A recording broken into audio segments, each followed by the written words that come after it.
Jack Brennan was a major in the Marine Corps when he was appointed as an aide to President Richard Nixon. During that assignment, he became the first Marine to set foot in the People's Republic of China. And while accompanying the president, he met Mao Zedong, Leonid Brezhnev, and Pope Paul VI.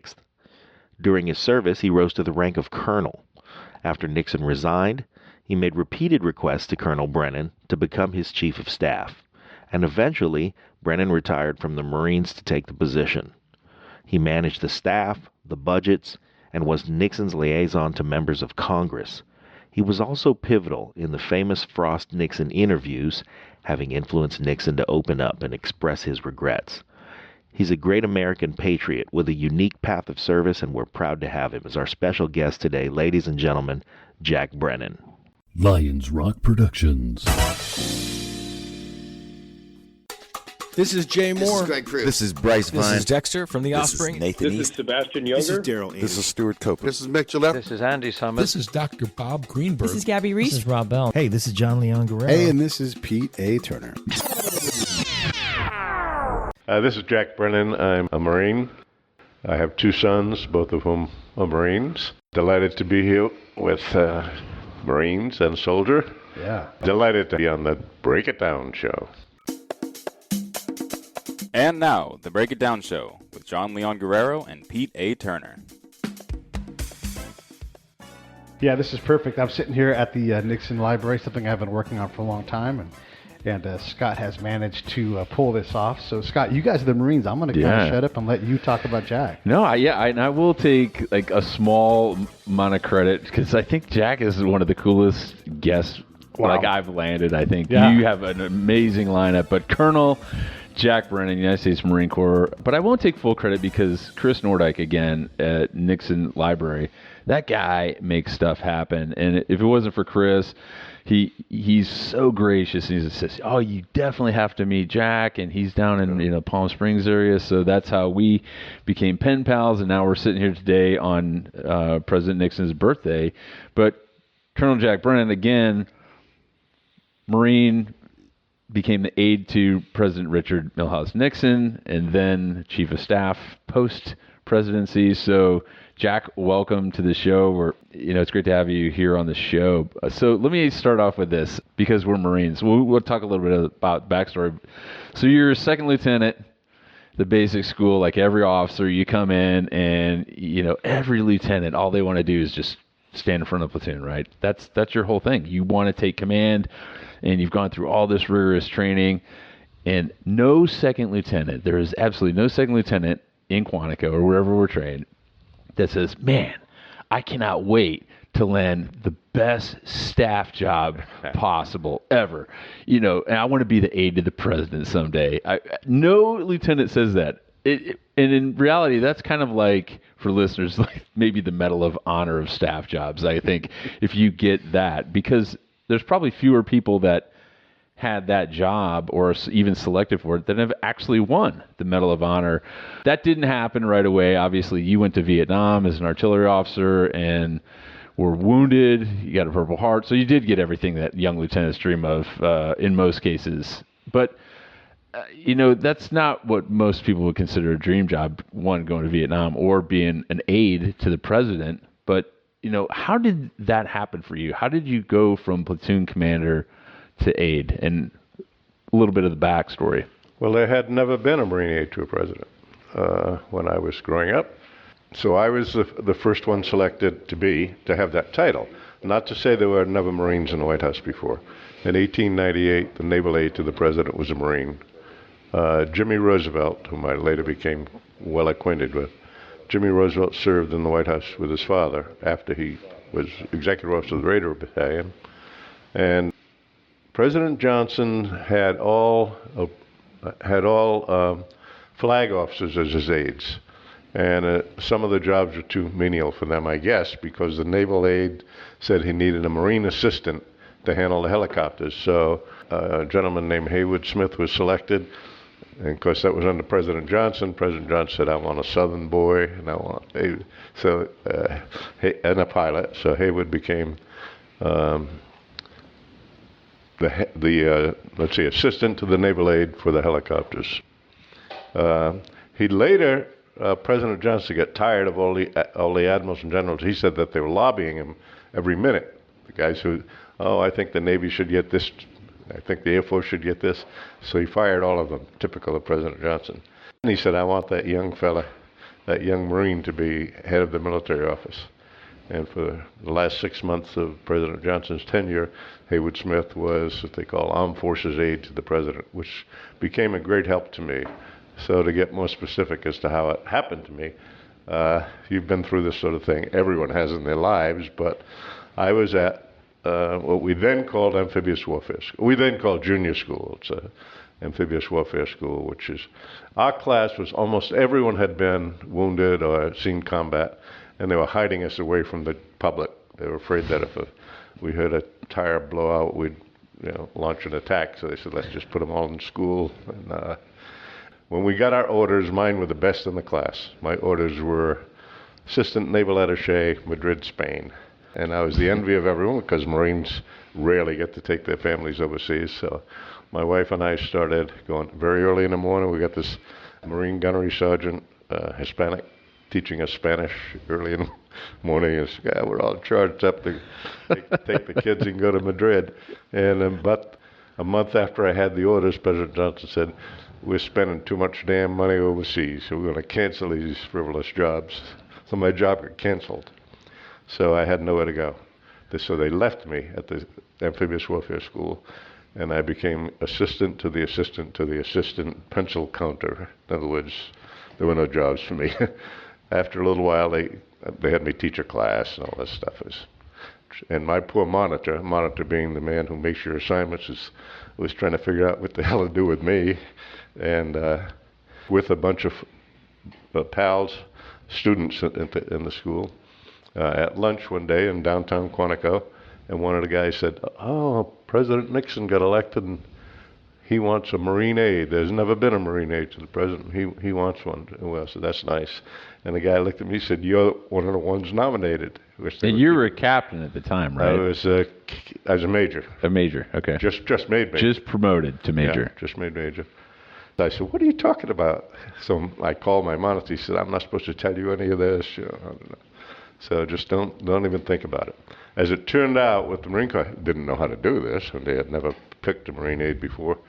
So they nominated one guy from each branch. So Armor had a nominee, and Artillery had a nominee, Infantry had a nominee, on and on and on. And by process of elimination, it came down to two people on paperwork. They looked at your record and said, so it's down to Brennan and another guy. And we're going to go to the Pentagon.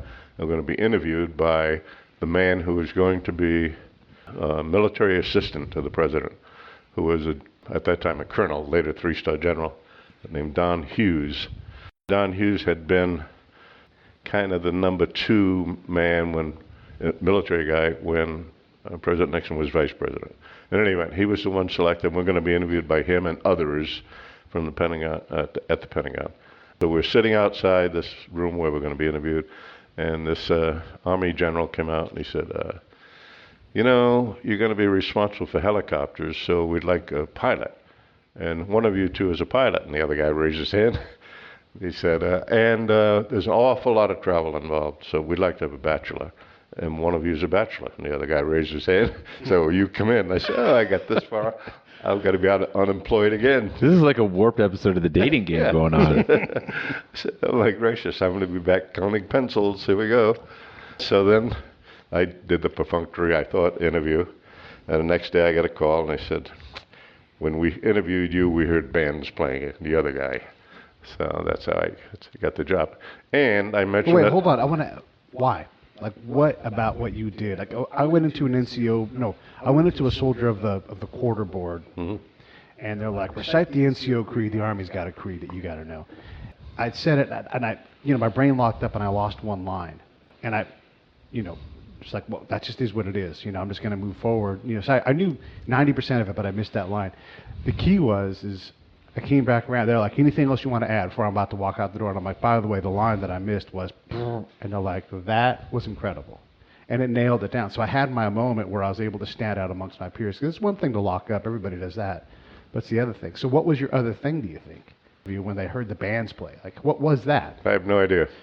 I answered the questions, and I didn't lose enthusiasm just Right. because, the other Were guy you was excited for this opportunity? Were you, I mean, what was that? Yes, it's 'cause Did you feel any pressure? Or, I mean, you'd been through enough already coming back from combat, so pressure. No, having the job in Madrid taken away was not the first time I've been disappointed, either in the Marine Corps or The Marine Corps life. has an entire MOS that, like, so it's- disappointment officer. Disappointment. It was That's just- what they get paid for. It was just to keep going, Don't let it get you down, and don't let the, thing keep you down, as colloquialism goes.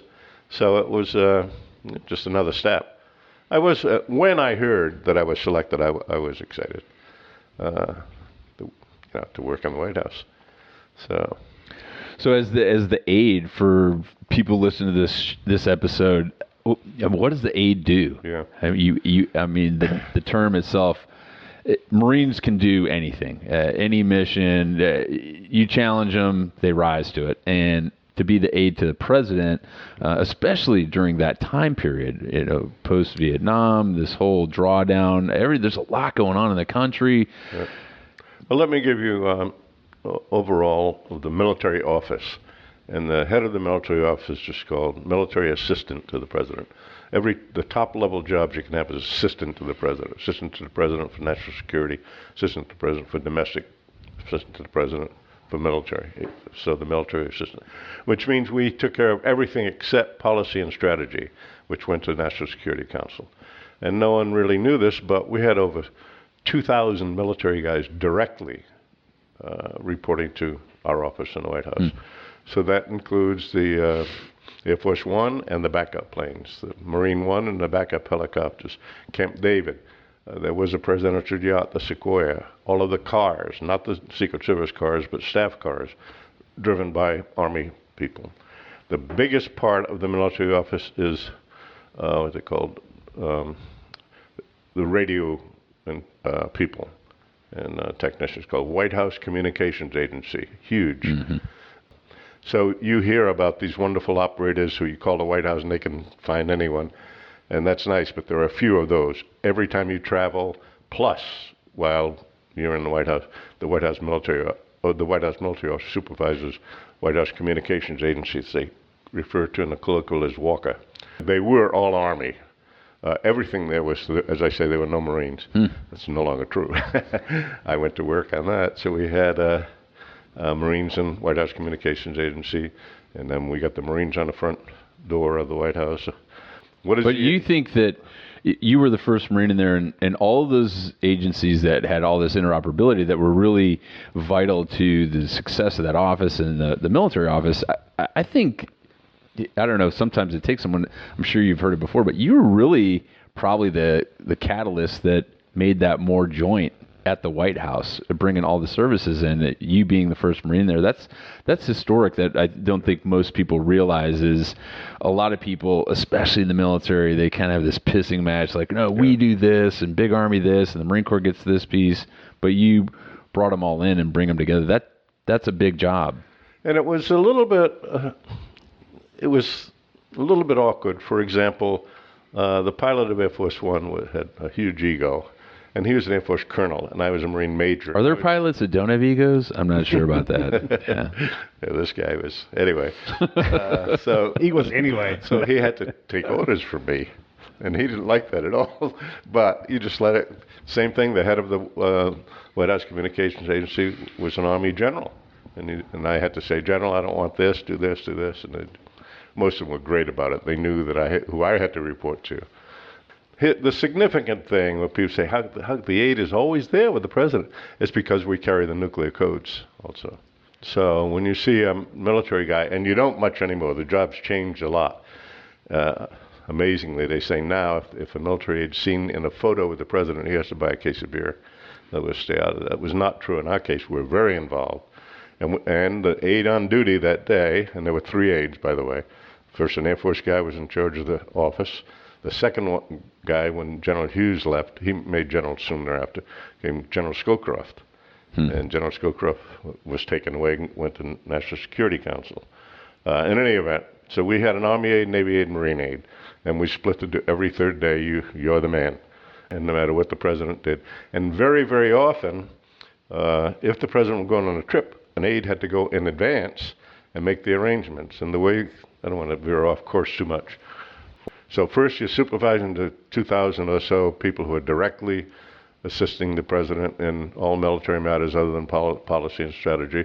You had the nuclear codes, so you had to deal with that and know what they are, know just in case what to do.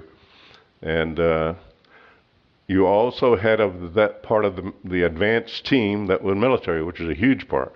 So you'd go on a trip. The president's going to, like, for example, the president's going to the Soviet Union, at that time, Soviet Union.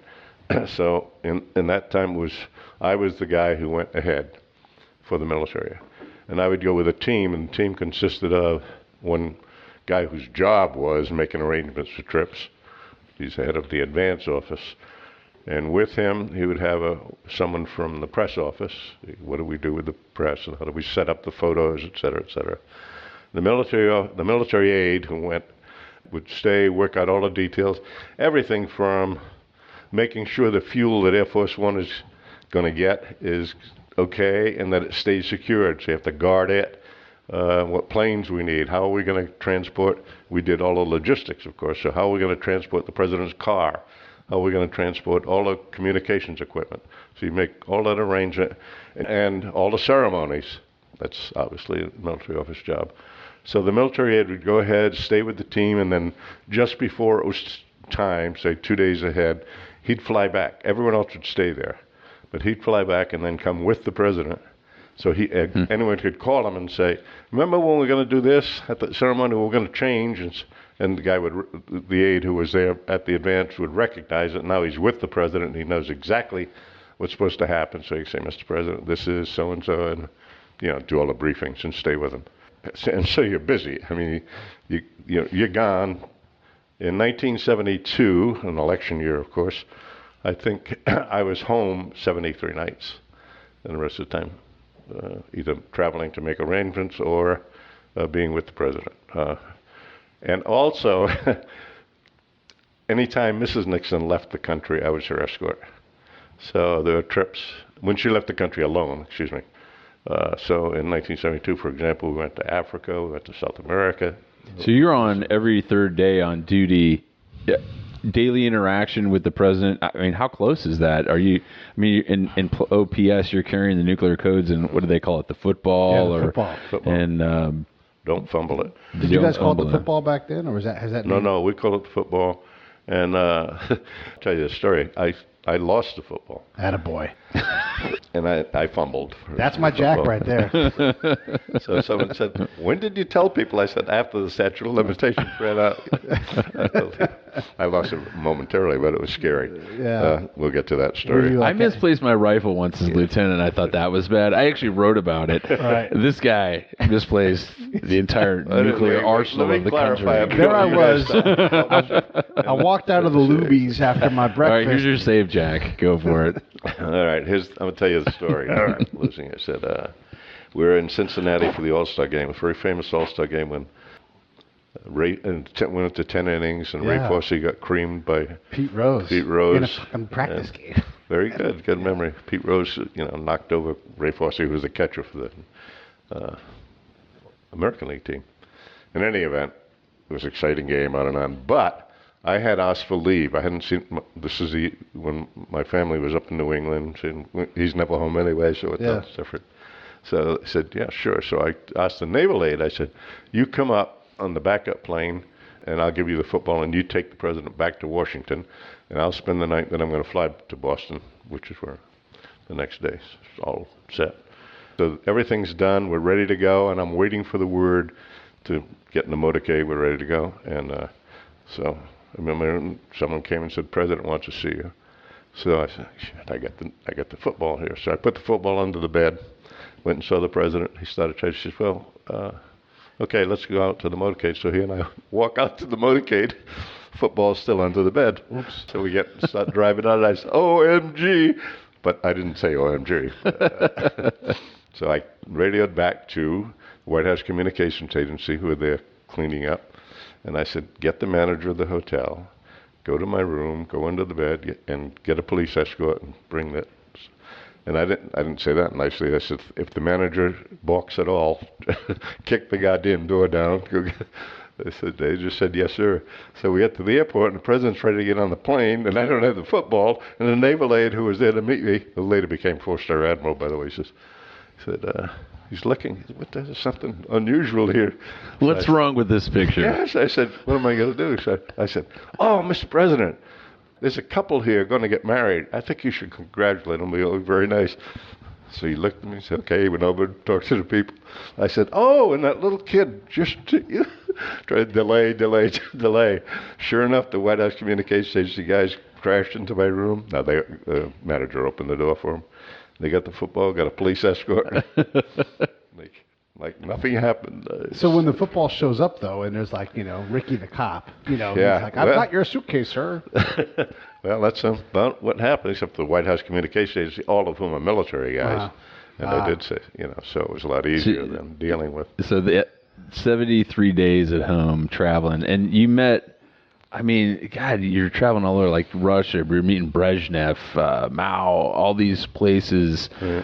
Thinking back, you've been kicking ass and taking names for 81 years now. You can't stop Marines, Pete. I'm just telling you. Can't. Yeah. We've seen plenty, but looking back, it's hard to top that time period in your life that was so dynamic. But during that time, those, was it 3 years or 2 years in the White House? 5.5. 5.5. 5.5 with him. 5.5 with him. What were some others? Obviously you're working with President Nixon, but outside of that sphere, what were some of the most memorable? Well, let's see. Of course, going to China. The Peking Marines were the last ones thrown out in 1948, and I was among the first Marines to go back. And they asked me to not wear a uniform, and I said, you know what I said. So I wore a uniform, and that was exciting. First time a president's ever gone to Moscow. I went and made those arrangements and stayed with the president during that whole trip, and some very significant things happened that people it was secret, they didn't know about. What we're trying to do is negotiate an end to the Vietnam War, and the president knew that they were being supplied, the North Vietnamese were being supplied by the Soviets, so if you could get the Soviets to stop the supply route, so we're going to have didn't want the press involved in any of that to even know. So we had a secret meeting out at Adasha on the Moscow River. Can I tell this story? Yeah, absolutely. Yeah, totally. That's why we're here. We lived in the Kremlin, in the Great Kremlin Palace, they call it. The president was going to speak it was right around the time he signed the SALT agreement. So we went to this very ornate room and were televised. And following the televised, I think it was he's talking to the people of the Soviet Union. We're walking out, and the president and I started going towards our room, and Brezhnev grabbed him by the arm and led him a different way. So I said, I don't know what's happening. We started going downstairs, across an alley, down to the stairs. I said, what in the world is going on? Kissinger followed us, and a couple of Secret Service, of course. So we got to an alley, and there's Brezhnev's car. And he motions to President Nixon to get in the car. And Kissinger starts screaming. He says, this is it. This is it. I said, Henry, what are you talking about? What's going on? This is our meeting. I must have my note takers. Now, these are guys who are assistant secretaries of state. These call them as note takers. So I told Secret Service, I said, get our car. We brought the president's car. We really did it because we knew it's the only place that was not bugged. So if he wanted to have a meeting with Kissinger, where could he go? So we brought our car primarily for that reason. And he could have his secret his meetings in the car. So the Secret Service brought the car. And by this time, Brezhnev had taken off with Nixon en route to somewhere. And we had followed, and we were able to follow him all the time. Kissinger and I were in the back seat of the president's car, Secret Service driver. So I said to the Secret Service driver and the assistant and the guy who was with him, I said, every time I tell you, you write down the mileage. And Kissinger's still ranting about his note takers. And I was, even though it was in acrylic, I was writing what the roadside says. So 2.3 miles, and it's going to look, because figured I had to call back and get his note takers and whoever else we needed. So So I tried to give him directions to where we were going. So Kissinger saying, do what Jack says, do what Jack says. Okay. So anyway, we drive out to the village. Kissinger's still ranting. And I said, Henry, what does a note taker do except write down what he hears? He says, that's it. I said, I can do that. He says, will you? So we went into the meeting. On our side, on their side was Brezhnev, Gromyko, Kosygin, Podgorny. And on our side was Nixon, Kissinger, and Brennan, the note taker. And the negotiations started, and Nixon was very firm. He just said, basically, he said, Vietnam, South Vietnamese are our allies. We will never abandon them. He folded, didn't say another word, just laid out his point. Brezhnev started going on and on and on and on and on. And of course, I wanted to intervene. I wanted to say what I thought, but I thought better of that. So pretty soon there was a break in the action, and I called back, and the note takers did come in. And to this day, I heard Winston Lord, who was one of them. Winston later became ambassador to China and assistant secretary of state. I heard him within the past year say that this happened, but he said, but the meeting hadn't started when we did arrive. The official meeting. He was wrong. Yeah, we had been in the meeting. Not that a lot. So how was it sitting there negotiating the end of a war that you fought in, and you're in this position, and what did you want to say? Well, what were you thinking? No, I was thinking, I wanted to argue when they made their points about, what they were not, that they were really not helping the North Vietnamese, that, say, you're full of it, just little temptations, but. Yeah, they don't teach you any of that as an officer in the Marine Corps. There's no school. AWS doesn't teach you that. It's not like a PowerPoint where someone at Quantico's like, no. When the president's talking and the Kremlin is lying, you will. We're not. It's such a. I don't really like to use too many big words around myself, but like juxtaposition is, he's like the top really protocol person in the Marine Corps. And there's never a class that we even get on protocol. And we're generally viewed as probably some of the most, colorful language using people, dropping F-bombs. Yeah. But the pressure to do that, I mean, going into those situations, how did you prepare? How did you prepare for that? Oh, yeah. Well, the Marine Corps is your preparation. Yeah. You're doing what you do your whole life. So you've got shitty equipment and not enough training. And now you're sitting with Kissinger, Brezhnev, and Nixon as like the highest paid scribe secretary. You're probably thinking like, this is how my radio man used to feel. Like I'm on the inside, but no one's really paying attention to me. Yeah. It's amazing. You're tempted to say something, but would you have? Like, was there a line? Oh, no. So completely just, No. And a similar thing happened in post-presidency.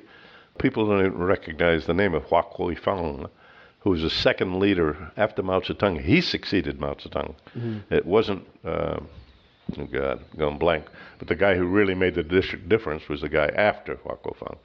But we went in 1976 and had meetings with Hua Kui-fong, and President Nixon said, I'll go into the meetings alone. I said, oh, okay, go ahead, but something very important may be said and no one will ever know about it. And he said, would you come to meetings and take notes? And then I was in a kind of a different position. I still didn't say anything, but I certainly was tempted. I would nudge and, refute that stupid thing he just said. But Nixon was a diplomat and I was a Marine. It's a big difference. So, what's the difference? He would say it in nice language, and I would be very blunt. That's correct. Yeah. So. I'm in awe of people like that can kind of be devoid of emotion, because I've talked to Pete about this. I'm an emotional person. I never let it drive my decision making or leadership style to a really heavy degree, but I've come to realize through age and wisdom, like I'm an emotional person. I'm not that person like a Richard Nixon who can just calmly go through that, that beat and understand the diplomacy and the protocol.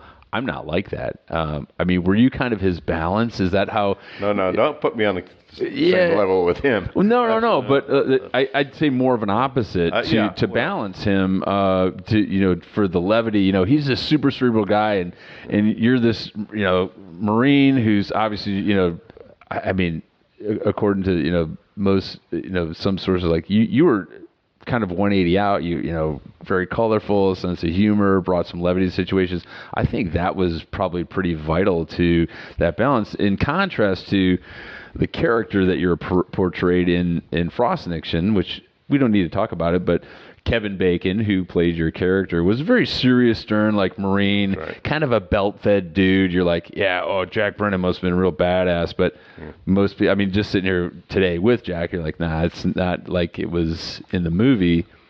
Not saying anything disparaging of Kevin Bacon because he plays Marines all the time. I don't know, what does he play? A bunch of them. But Yeah. was that a balance, though? Back to the original question, like, did you feel like that helped cultivate your relationship with President Nixon? Well, and Pat, for that matter. Well, that's a good point. Hey, this is Jon Leon Guerrero, co-host of the Break It Down Show and fellow producer here at Lions Rock Productions.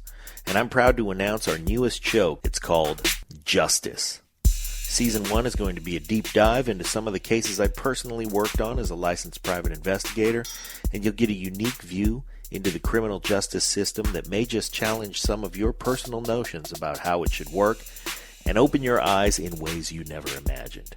So keep your ears open for Justice, a brand new podcast coming in January from Lions Rock Productions to iTunes, Stitcher, and wherever you get your favorite podcasts. Cultivate your relationship with President Nixon. Well, and Pat, for that matter. Well, that's a good point. Obviously, he liked Marines. You know, he served with the Navy in World War II, but with Marines on Green Island, etc. And once again, he asked for a Marine aide, so he often said, you know, that he wanted me to be with him. After the naval aide, as I said, became a four-star sink pack, almost head of the Navy, almost CNO. But he stayed only 2 years. The Army aide only stayed 2 years. And then new ones came in. By then, the whole family knew me pretty well. So that's why he would say me. He wouldn't say the aide. He would say, get Brennan to do this. A little example for part of our job was liaison to former presidents, which was easy because at first there were a lot of President Eisenhower died right off the bat. President Truman died. Did Hoover, was he around just at the end? He just passed before, right? Right, just before that. So President Johnson demanded the most, and he used it. That's the most. And almost always it was just a plane, you know. We need a plane to take him. Yes, sure. And our office just say yes, because the president told us, you know, take care of President Johnson. Except one time we were having the first, and to this day, the only real state dinner held outside of the White House. It was going to be at the Del Coronado in Coronado. And it was with the president of Mexico, so President Johnson was invited because he had worked with the Mexican government a lot. His kind of chief of staff for former President Johnson was Tom Johnson. Tom Johnson had been a White House fellow. Tom Johnson was a publisher of the Los Angeles Times during his career. He head of CNN during his career.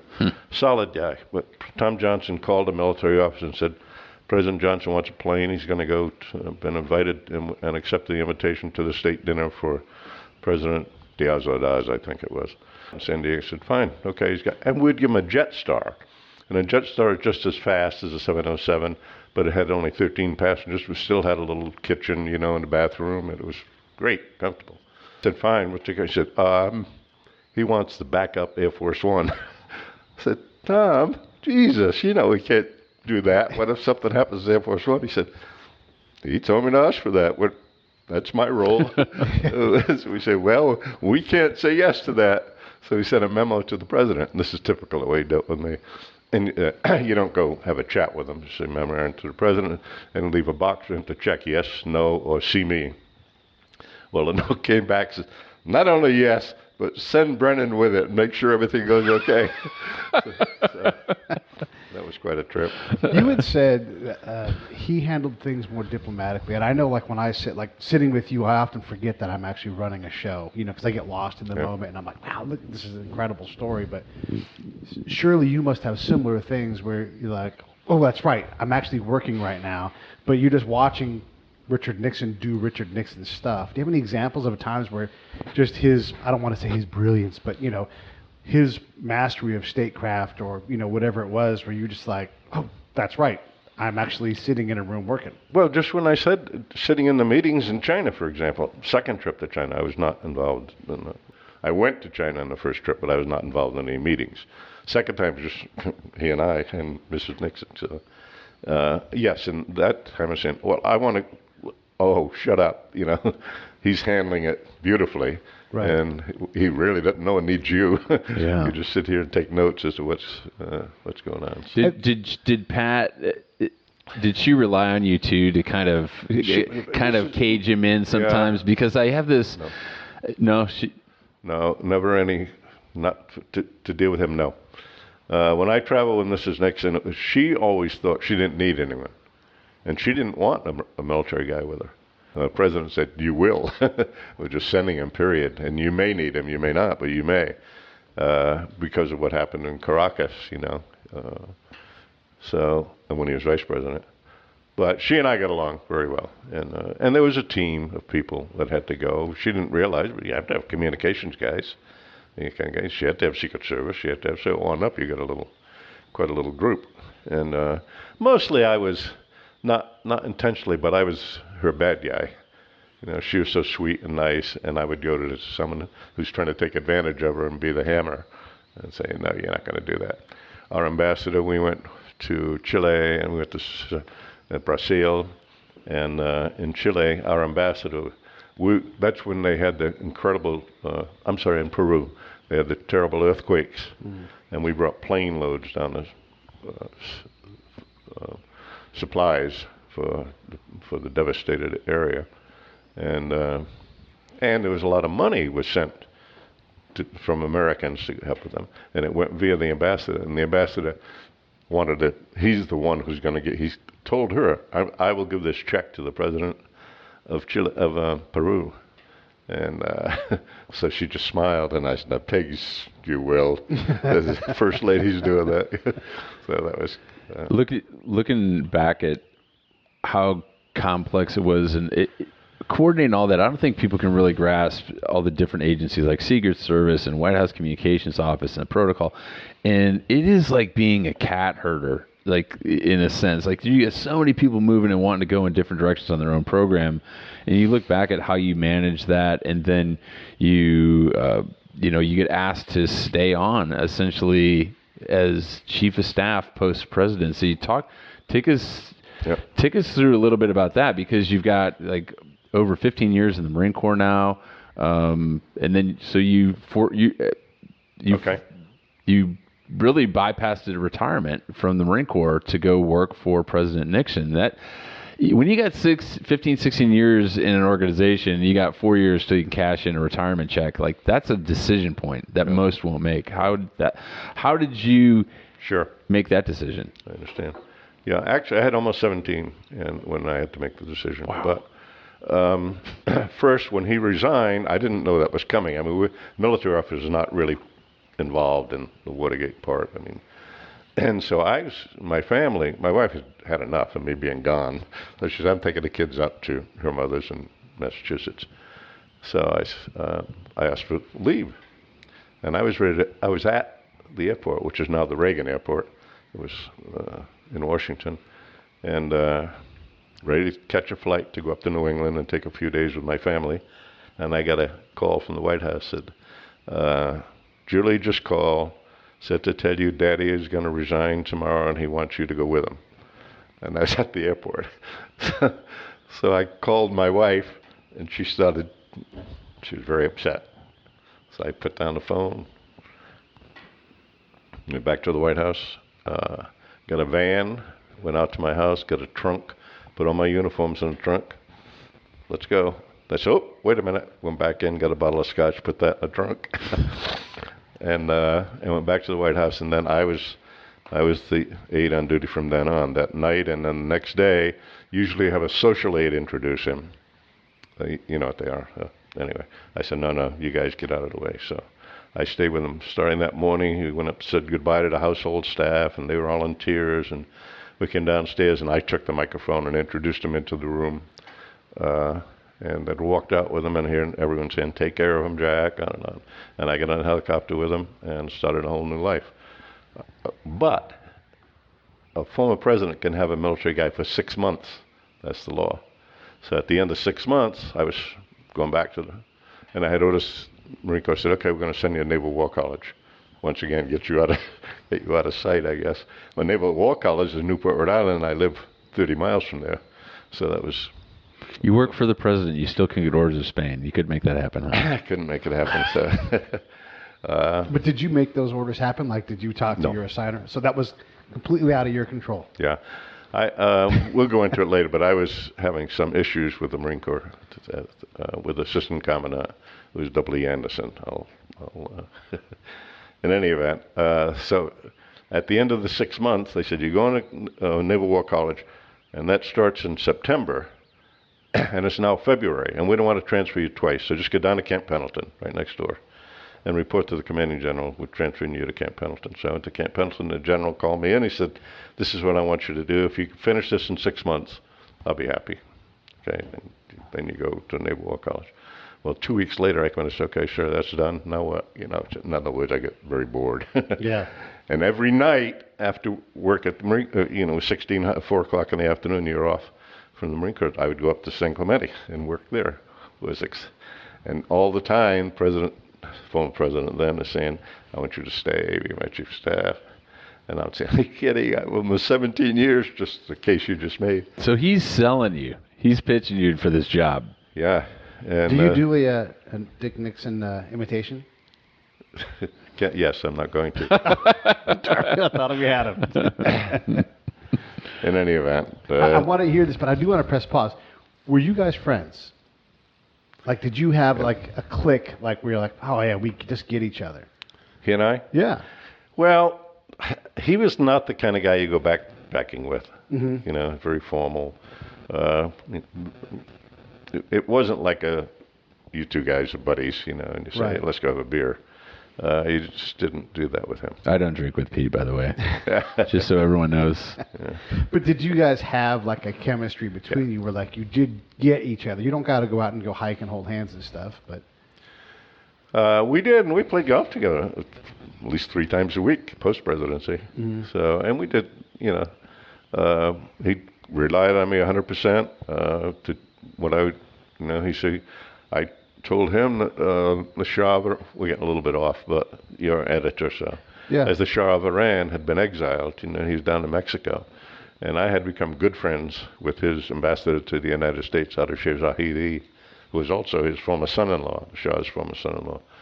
And Zahedi, the Shah Vir Zahedi, came to me and said he'd really like to see President Nixon. He thinks he's dying, and, which he was. So I said, told President Nixon, we must go to Mexico City and see the Shah. He says, we must. And he would accept that. And I'll continue that story for just a minute. He said, okay, all right, we'll go. So I said, okay, I made arrangements to go commercially from Los Angeles to Mexico City. Had Secret Service arranged to pick us up in Mexico City, drive us to Cuernavaca. Everything's all set. The night before we were leaving, a DC-10 crashed in Chicago. All DC-10s are grounded. So I said, the Shah's expecting him, so I better do something about this. So it was time to pick up President Nixon, the Secret Service. I'm in a limo waiting. He comes in the limo. We go outside the gate of San Clemente. Instead of turning left to Los Angeles, we turn right. And he said, Jack, what are we doing? I said, we're going to drive to Tijuana and take a DC-10 Aeromexico. He said, what? And he said, it's Friday the 13th. He said, are you sure? The whole fleet's been grounded. So, and it was stuff like that. He said, okay, if you say so, let's do it. You know, and logistics matters, not But policy. so going back to Pendleton, we'll rewind. Okay, so you're going up to San Clemente to... Every night I'd go up to San Clemente, and then I had to decide then, I'm so bored here doing the Marine Corps stuff. After doing what I did for almost 6 years, you know, how can he, so I had to decide. Then he sicked Mrs. Nixon on me. He knew that we're pals, so she was asking me. So I had to decide, do you want to do what you like to do, or do you want to worry about retirement and money and all that stuff? So I decided to do what I enjoyed doing and what I liked to do and what I thought was right. So Why did you think it was right? Right in my gut. Yeah, that is just... Yeah. right for me as well Right for you. as well as for him. You know, but I don't want to be Yeah, but I think there's gave up my life for this guy. It was for me too. I think it's interesting because especially as Marines, you can relate to this. We have a very heavy sense of loyalty to make a decision like that, Jack. To say my loyalty is going to be with this one man over this organization. That's a huge fulcrum point where you have to go one way or the other. It's a Marine Corps trait, I think, and General Mattis said it best to me when I last saw him. She said, "You taught we Marines what loyalty really is." But once again, it was more. It was selfish. It wasn't all just loyalty, but it was. But you must have liked it. I mean, you go and do your regular Pendleton job, and your pace of work is, way outside of a normal garrison pace of work. And then, in your spare time, your hobby is hanging out in San Clemente. And I was whatever. the big fish in a little pond in San Clemente, Right. And he's saying, "You're going to be in charge of everything." Nice little pond, by the way. Yeah. Said, but you're the press secretary. You're the liaison with the community. You're making the decisions. You're hiring and firing. You're just the guy. You just do everything. So anyway, I chose to do that, and so I resigned my regular commission. But remember, I kept the reserve commission. Which just meant I had to wait till I was 60 to retire. So it's 13 years or something like that. But and you went from a young major in the White House, and you left it as a full colonel? No. Lieutenant colonel? Lieutenant colonel. I left the White House as lieutenant colonel and then was selected for colonel. I don't remember exactly when, but during that period when I was with him, I think it was 79. I'm not sure. They probably just mailed you your warrant. They're like, "Hey, congratulations." That's how they do it in the reserves sometimes. Like, where did this come from? Yeah, I found out through the grapevine. Yeah, and is there like all of a sudden an entry on Richard Nixon's agenda like pin Jack Brennan Colonel? Like, Yeah. Oh, okay. Jack, I'm told that you've been promoted. Yeah. So once you transition, you're now chief of staff for all intensive titles to former president. What was your official title? That was my official That was title. chief of staff. But the staff was nothing, The staff of, you were the chief of how many Indians on that staff? If you count volunteers, it was a lot, but actual ones who I could fire, probably never more than 10 or 12. Yeah. Like that. It was more the duties rather than the people you supervised. So, and some of those, like Frank Gannon, whom you know, Dan Sawyer, Ken Kachigian, for the most part, I was their boss, but they had a complete separate job. They were researching the memoirs. So I didn't have much interaction with them at all. I was kind of like the managing editor of the book. When it got behind, the old man would get on my case, so I could get on their case because he was too nice to get mad at anyone. So leave it up to me to do. So it wasn't much of a step, but he liked that, and he liked people calling me colonel. He wanted to think he had a chief of staff and he was a Marine colonel. Wow, that's prestigious. So, but to me, it was, you're right, not many people to supervise, chief of. I think that most people probably don't understand the responsibilities of all the things you had to manage to post-presidency and the requirements that are still lingering. And I think you mentioned the staff. I mean, some pretty big hitters like Diane Sawyer that went on to have a bigger name in media and in journalism, most certainly. And then everything that's going on with not only the interviews, the memoirs, the book. I mean, just a lot of stuff. Again, I always say this because it's a testament to who you are as a person, not just a Marine. But you're not trained for any of this stuff. This is stuff you learn because you're a guy that has obviously surrounded himself with smart people, but you're also a leader, and so people gravitate towards you. And I think even the guy who's the leader of the entire free world understands that when he looks at Jack Brennan, this guy's going to make stuff happen. And that's why he probably liked using your moniker as well as Colonel. I mean, that to most people that don't sit in our circles, that they do hold that in high regard, and some esteem because of the connotations that come with military rank and the power and decisiveness. I think is probably something most people enjoy. Just make a decision, God damn it, make these people do what I want them to do when they don't want to do it, and that's why I need you. And I think that's probably something most good leaders understand. Not much of a question in there. I just was kind of hoping to, hear your response on what that role was throughout the entire time you were in San Clemente. How long was that?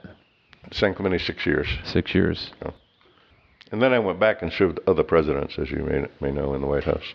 But to your point, Marines pretty much trained to do. If you become a Marine officer, and for me, it was just do the next right thing and be honest all the time. And you get into some relationships. For example, the first when we knew David Frost was going to do the interviews, he hired a team, some of which were just hated Nixon, just absolutely anti, so they could do that kind of research. So I didn't trust any media, by the way. I was way ahead of President Trump. And of course, David Frost didn't trust Nixon or Nixon people. So it was a little bit like, okay, here we go. So he said, we're going to meet. So I brought my staff and he brought his staff to Dana Point, Dana Point, at the place called the Quiet Cannon, a little nice spot. So, okay, we're going to meet for lunch. So we did, and we introduced, and we, on and on. And then I said, okay, let the staff go. So my staff left, his staff left, it was he and I. And he kept a photographer. And I said, why are you keeping a photographer? You're writing a goddamn book. That's not, he said, no, I'm not, no. Anyway, so he and I started. And he said he didn't drink the beginning of it. So after all the staff left, I said, I'll have a glass of wine. He said, I will too.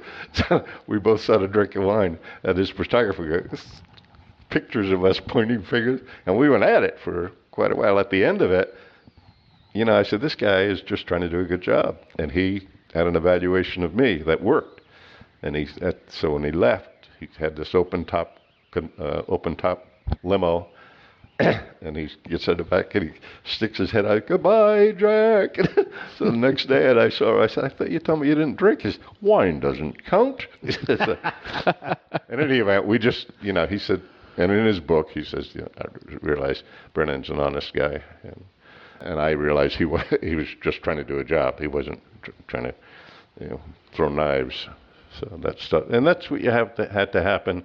That sort of thing in almost all relationships, especially adversarial ones. They wanted the memoirs. They wanted it to be just the memoirs of Richard Nixon. That's the publisher said that's what it's going to be. Nixon said, I want RN, which is how he signs his name. He said, put that on it. And they immediately said no. I said, okay, let's meet. So I met with the publisher, and at the end of it, it became RN, the memoirs of Richard Nixon. So it's, compromise and being honest with him. So this is important. It's not a big deal to you to see, but it is to him, and therefore let's consider that. So, and just don't BS them.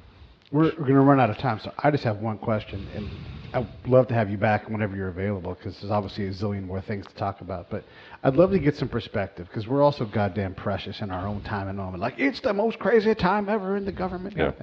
But that's bullshit, because, there was a war during 1812. Yeah. The White House wasn't under our control, was actually on fire.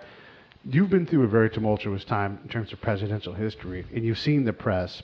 What are your thoughts on, comparing and contrasting history in general, presidential history, and where we are now? Is it as crazy as some people say, or is it just this is just a time that's, I often hear that. This is the most difficult time in the history of our country, and I just laugh at them. Okay. I mean, if they were there in the 60s or, I was over in Alexandria seeing what is all that smoke when Martin Luther King was killed, and then burning down Washington. Yeah. And then in the early 70s with the marches all the way down Constitution Avenue, Pennsylvania Avenue, up the Constitution, with Viet Cong flags and people screaming and going to kill. And we had troops in the White House, in the basement, just in case. That's how bad that got. And it was very, very tumultuous time, and we've seen it a lot in our lifetime. So this is mostly words. It's not like people coming down the street with wanting to kill practically. Yeah. So yeah, it's this part of growing up. Really. That's good. That's good stuff. Thoughts on General John Kelly as a Marine Chief of Staff, not aide, but Yeah, I was delighted. As a matter of fact, I came close to approaching him. We're both from Massachusetts. We both had sons in the Marine Corps, similar backgrounds, but I said, I'm not going to go suck up to him, so I never did. I often thought of writing him a letter and saying, if you want honest, not advice, but this is a discussion of how things used to be. And I served through a lot of chiefs of staff. Yeah. I mean, when you count, I was with, I knew the ones with Ford, of course, but I served under Clinton. In the White House. I served in the White House with George H.W. Bush, and they all had 2 or 3 different chiefs of staff. So were you kind of sad to see him go? Absolutely. All this military, I say the sage experience bolstering non-military president. I was kind of comcomforting to me also, yeah, because that's our tribe, and they're people always try to get me involved in political discussions, and to me it's well, do you want a successful jerk, which we have, or a pompous failure? Yeah. A charming failure like we've had. Which do you want? So I thought, and to me, the successful jerk is being controlled by 3. You count Dunham, who's probably the most intelligent general we had, and he's chairman, and then, with General Mattis and General Kelly, great, very comforting. Now when that ended, I was really hurt when both of them, and then I looked in the mirror and said, wait a minute, is it because they're Marines? Not, what if they were anything else, but solid people who are saying, you can't do anything crazy, and you can't, because I'm going to talk to you about that. And I think General Kelly brought stability in the White House. I mean, the way it was the first several months, my God, guys just sniping at each other and leaking stuff, and it was like a child's camp. So. But does any president have a smooth first 6 months? It seems like there's such a huge learning curve. I remember President Obama couldn't stop, and this is not a criticism of him, but just all these protocol errors, and you're like, oh, wait, hang on, let me slow down and get, you learn. Well, President Nixon did pretty well, and he trusted, his chief of staff ran the White House. And no one was going to go like they did with President Trump, walk in the office. It was... And I think he's the best chief of staff is Bob Haldeman that I'd ever served with. I mean, you had Sununu now is pompous and saying how great he was. We had to fight Sununu, who's demanding of the president's helicopter to take him to his medical appointments. And I have stories about all these guys. I bet. Bob Haldeman always had nothing for him, wanted nothing, just to do his job. And so a chief of staff who can handle the staff, and everything had to go through him. Like I said, you want to talk to the president, you write a note, put yes, no, bing, bing, job's going to get done. It's all structured and makes a big difference. Any final thoughts? Well, we covered only a little bit, didn't we? There's so much. I mean, volumes that we could cover on just talking to you. The idiosyncrasies with all the presidents, as I said, and I've dealt with so many because even though when I was chief of staff to President Nixon, I still had to deal with the White House and for President Ford and then President Carter.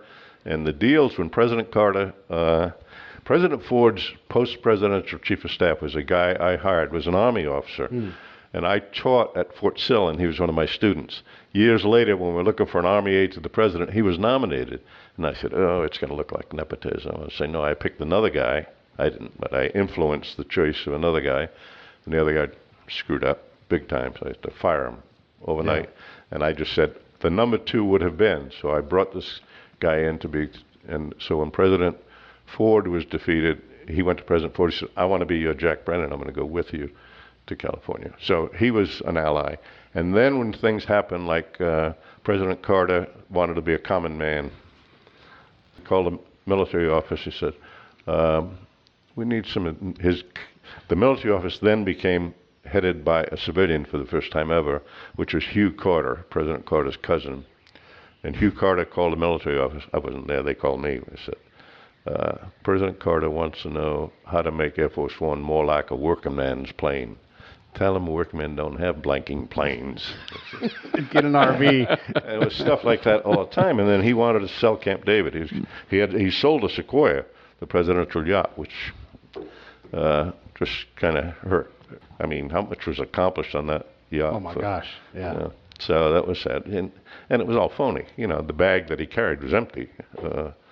So he's gonna sell Camp David. So I get the word he's gonna abandon Camp David. It's run by the military, as you know, by Seabees and a Marine for security. The exec is a Marine. And I said, oh my God. So I went to the guy who was former President Ford's chief of staff, Bob Barrett's his name, young man. And we sat together. I said, you get on President Ford and make him act, and I'll get on President Nixon. I didn't have to with President Nixon. So they both wrote a letter to President Carter. Said, you may not want to go to Camp David, but, President Truman never went to Camp David, or rarely. But that doesn't mean others don't get incredible solace out of just getting away from the media, getting away from Washington. So please, for the future presidents, don't get rid of it. I don't know if that influenced, but he didn't get rid of it. So, stuff like that, you just... And I appreciate you coming on the show. That was great. Yeah. I just Absolutely. Well, great meeting you guys.